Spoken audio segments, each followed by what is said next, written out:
खातील आवडीने आणि करतील कौतुक। आज नाश्त्यासाठी करूयात पनीर चीज बॉल। 100 ग्राम किसलेलं पनीर, एक बारीक चिरलेला कांदा, अद्रक, हिरवी मिरची, मुठभर कोथिंबीर हे सगळं मिक्स करायचं। 1 चमचा कॉर्नफ्लोअर,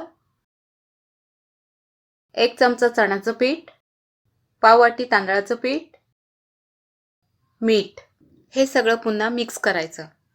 हे सगळं चांगलं मिक्स करून घ्यायचं। त्यातील थोडंसं मिश्रण हातामध्ये घ्यायचं आणि त्याच्यामध्ये एक चीजचा एक छोटा तुकडा आहे तो टाकायचा आणि त्याच्यानंतर हे गोल आकाराचे बॉल तयार करून घ्यायचे।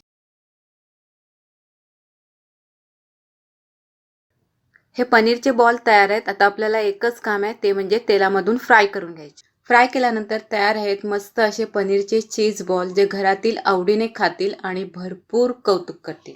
रेसिपी पाहिल्याबद्दल थँक्यू। अशाच रेसिपी यापुढे येत राहतील। त्या तुम्हाला पाहिजे असतील तर चॅनलला सबस्क्राईब जरूर करा।